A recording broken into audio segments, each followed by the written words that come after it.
I'm Ben Baldwin, co-founder of ClearFit in Toronto, Canada.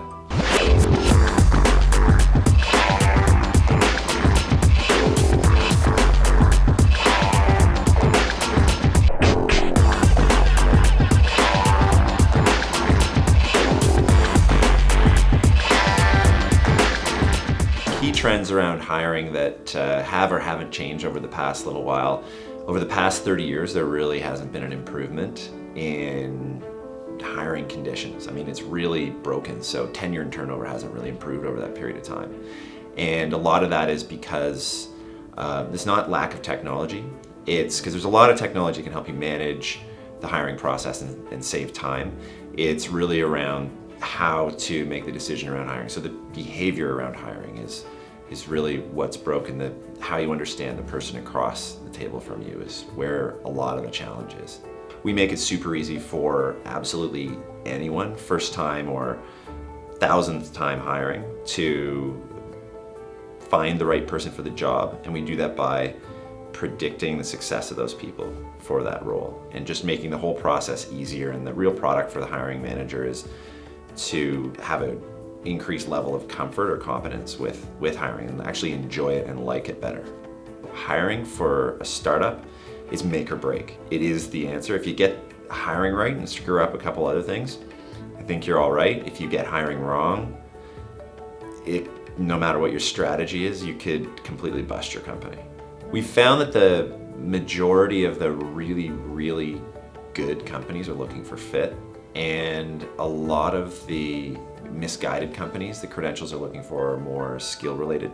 The challenge when you are looking for skills and you compromise fit is that may not leave you with a great situation where someone doesn't fit your company or fit the culture or fit the role.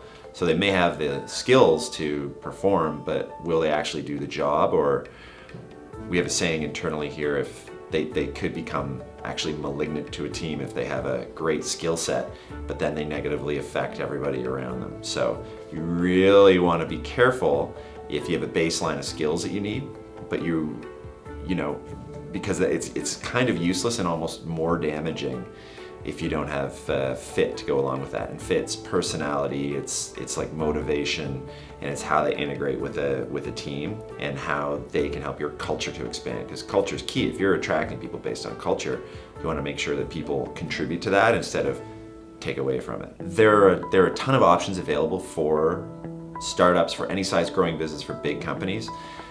The greatest challenge with picking the right tool is knowing why you want to pick a tool in the first place. Tools aside, again, it's behavior that's broken. There are tons of tools out there to help you. The greatest challenge for a company if they're doing hiring is what do you actually need in that role? So not just what type of person do you want? Do you want a person who's really good at making a company grow? But for your team and that role that you're hiring for, what are the outcomes that you need in 6 months, in a year? Then once you know that, the tools become a lot easier to choose. So that's what I would say is before you even think about a tool, figure out what it is that you need in your role, and that's critical. If you're clear on what you need, it's a lot easier to figure out what behavioral interview questions to ask and asking for past demonstration of those. It doesn't have to be the same thing. Like they don't have to have done this before, but they have to have those behaviors baked in. And then the second piece of this, and this is in particular really difficult for Canadians, is once someone is having difficulty answering a question, asking follow-on questions. So if someone's a little uncomfortable with a behavioral interview question that you ask them, don't stop and move on to another question.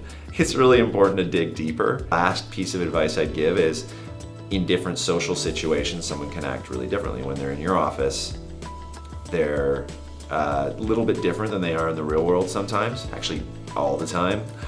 So I know that Zappos used to, as an example, pick people up from the airport in a Zappos van and drive them to the facility, and that was the interview.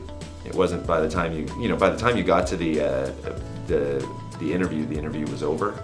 So it's those in-between moments of who a person really is. I mean, you can't trick people, but that's really important. So we found it really useful to go out for a lunch with someone so you can see how they treat servers.